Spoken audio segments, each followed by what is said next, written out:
Betting డబ్బులు ఇవ్వలేదని మీ friends అందరినీ ఎవరో ఎత్తుకెళ్లారా? ఎవరు తీసుకెళ్లారో ఎక్కడికి తీసుకెళ్లారో తెలియడం లేదురా. నాకు తెలుసురా.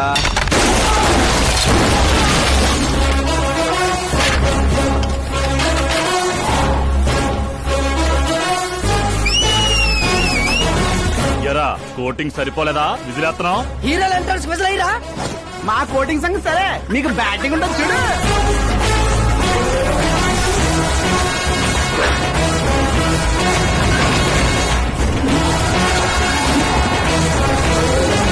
Hello, CK and Co. I'm ready.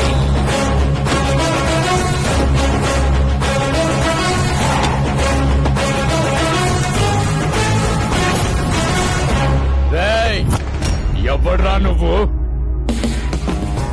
Friends Maharaj అంటారు, పబ్లిక్ మాస్ అంటారు, ఇంట్లో ఆకాశ్ అంటారు. ఇక నీ కన్వీనియంట్ అబ్బాయి, నువ్వు ఎలాగైనా పిలుచుకో. ఈ ఏరియా నాది. ఏరియా ఎవరిదైనా సరే కబ్జా చేసి మరీ కొడతా. నీ డైలాగులకి చప్పట్లు కొట్టే ఫ్యాన్స్ ఎవరు లేరు ఇక్కడ. నేను ఒక్కసారి కొట్టడం మొదలెట్టాక మీ వాళ్ళు కూడా నా ఫ్యాన్స్ అయిపోతారు. మన ఇమేజ్ అలాగే పెరిగింది. అంత మగాడివా? మగతను పుట్టుకుతో వచ్చింది, అది సిచ్యువేషన్ బట్టి లొకేషన్ బట్టి మారదా. రాయ్ పదండ్రా. ఎక్కడికి రా వెళ్ళేది? బెట్టింగ్ కట్టిన 2 లక్షలు కట్టి అప్పుడు కదల మనం. అబ్బాయి సీకే, నీకు సర్ప్రైజ్ న్యూస్. అసలు బెట్టులు కట్టింది వాళ్ళు కాదు, నేను. అప్పుడేగా సీకే నేను కలిసే అవకాశం వస్తుంది. ఈ చుట్టుపక్కల ఊళ్ళల్లో ఎవరిని చూసినా క్రికెట్ బెట్టింగ్లే. ఇంట్లో దొంగతనాలు చేసి కొంతమంది, ఎగ్జామ్ ఫీ తెచ్చి కొంతమంది, అప్పులు తెచ్చి చాలా మంది రోడ్లను పడుతున్నారు. ఈ బెట్టులు కట్టేది ఎవడరా అంటే ఎవడికి తెలీదు. అది తెలుసుకుందామనే ఈ గేమ్. వీడి గేమ్ నాకు నచ్చలేదురా. నా అకౌంట్ లో వేసేయండి రా.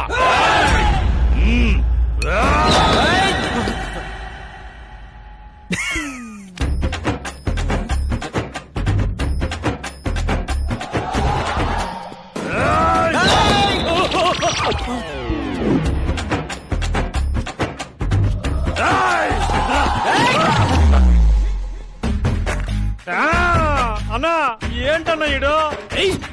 నేను చెప్పనా? చెప్పు.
ఏంటన్నా ఇది?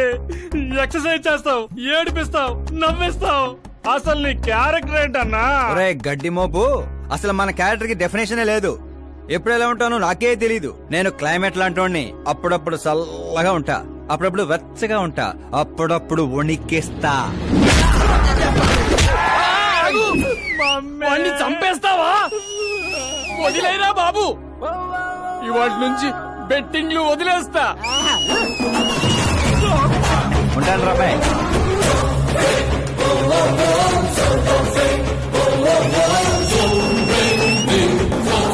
ఎక్స్క్యూజ్ మీ సార్, సీఎం గారు లైన్ లో ఉన్నారు. సార్ అట్నే సార్, ఓ తూరి డీజీపీని పిలిపిస్తా, నేను చూసుకుంటాను సార్. పాప వచ్చిండారు సార్. ఈ ఆదివారము డిన్నర్కి ఇంటికాడికి వస్తాంలే సార్. సరే సార్. ఏమప్పా సార్, ఆ డీజీపీని చాంబర్కి పిలు, ఎస్పీ మహేష్ చంద్ర ట్రాన్స్ఫర్ చూడాలా. ఏం తల్లి, ఇంటికాడికి వచ్చి కూడా గుడ్డు బ్రెడ్ తింటుంటావేంది? ఏ పూరినో పొంగలో తినబండ్లా? అదేదో క్రాష్ డయట్ అంటండి. నాది క్రాష్ డయటే, కానీ బాబాయ్ ఏంటి కంప్లీట్ డయట్ లో ఉన్నాడు? డైటింగ్ కదమ్మా, ఫైటింగ్. ఇన్నేళ్ల తర్వాత నువ్వు ఇంటికి వచ్చావు. ఇప్పుడు కూడా అన్నయ్య నాతో మాట్లాడకపోతే నేను ముద్ద కూడా ముట్టను. అది జన్మలో జరగదు. ఏంటి నాన్న మీరు చిన్నపిల్లల్లా ఇంకా మాట్లాడడం లేదా బాబాయ్తో? వాడు నా పిచ్చి మనమను మాట్లాడతా. అది పిచ్చి కాదన్నయ్య, ప్యాషన్, ఇష్టం, ప్రాణం. నన్ను కోస్తే కొవ్వు ఉండదన్నయ్య, కళ ఉంటది. టాలీవుడ్ ను దున్నేయడానికి పుట్టిన బార్న హీరోనన్నయ్య. చూసావా తల్లి మా పరిస్థితి? ఎగ్జాక్ట్లీ అన్నయ్య. రేపు ఆడియన్స్ కూడా అలాగే షాక్ అవుతారు. స్క్రీన్లు చించేస్తారు నా యాక్టింగ్ చూసి. అవును బావ గారు, మీ ముందు కొంచెం షై ఫీల్ అవుతారు గానీ ఈయనలో మంచి యాక్టర్ దాగున్నారు. తెలంగాణలో అందుకే పడిపోయినట్టుంది. అవును పెద్దనాన్న, సూపర్ మ్యాన్ డ్రెస్ వేస్తే డాడీ ఆసమ్ గుంటారు. ప్లీజ్ ఒక్క బ్రేక్ ఇయ్యండి డాడీకి. చూసావా తల్లి, ఎమ్మెల్యే కారా అంటే హీరో అవుతానని ఫ్యామిలీ మొత్తాన్ని చెడగొట్టేసి ఉంటాడు. నేను ఫ్యామిలీని చెడగొట్టాను కాదన్నయ్య, నిలబెట్టడానికే పుట్టాను. అయినా నేను హీరో అయితే మీకే లాభం. మొన్న ఎలక్షన్ లో పవర్ స్టార్ ఒక పార్టీ పక్కన నిలబడితే ఎట్లా గుద్దారు ఓట్లు. నేను సూపర్ స్టార్ అయ్యి మీ పక్కనే నిలబడతానన్నయ్య. అయినా ఇప్పటి నుంచి ప్రతి పొలిటీషియన్ వెనకాల ఒక సినిమా స్టార్ ఉండాలి నాలాగా. చూడు తల్లి, ఈడింకొక్క మాట మాట్లాడితే పుత్తూరు పంపేస్తా. ఏం చేస్తాం అక్కడ? వెళ్ళి మళ్ళీ ఒక అమ్ముకుందాం ఏంది? రేట్ అచ్చా బాబు, నా బ్రేక్ఫాస్ట్ క్యారవాన్ షిఫ్ట్ చేయి. అలాగే బాబు. వీళ్ళు మారరు, వీళ్ళ యాటిట్యూడ్ మారరు. ఇప్పుడు అర్థం కాదు, రేపు సూపర్ స్టార్ అయ్యాక నన్ను చూసే గుర్తారు ఓట్లు. అవును నాన్న, ఆకాష్ ఎక్కడా? ఆకాశ తను మన స్టాఫ్ కాదమ్మా, సాంబు అంకల్ దగ్గర పనిచేస్తుంటాడు. వాట్? తను మన దగ్గర వర్క్ చేయడా? మీరెందుకు సీఎం కావడం లేదో నాకు ఇప్పుడు అర్థమైంది నాన్న. మీరు క్రీమ్ ని వదిలేసి స్క్రాప్ ని పక్కన పెట్టుకున్నారు. ఏందమ్మా అంత మాట అనేసినావు? లేకపోతే ఏంటి నాన్న, మన కింద పనిచేసే వాళ్ళు ఎప్పుడైనా మనకంటే షార్ప్ గా ఉండాలి. అలాంటి బ్యాచ్ మన కాడ 100 మంది ఉండారమ్మా. కౌరవుల మంద కూడా 100 నాన్న. మనకు కావాల్సింది గన్స్ తో వెనకాల నిలబడే వాళ్ళు కాదు, గట్స్ తో ముందు నిలబడేవాళ్ళు. ఆ తర్వాత మీ ఇష్టం.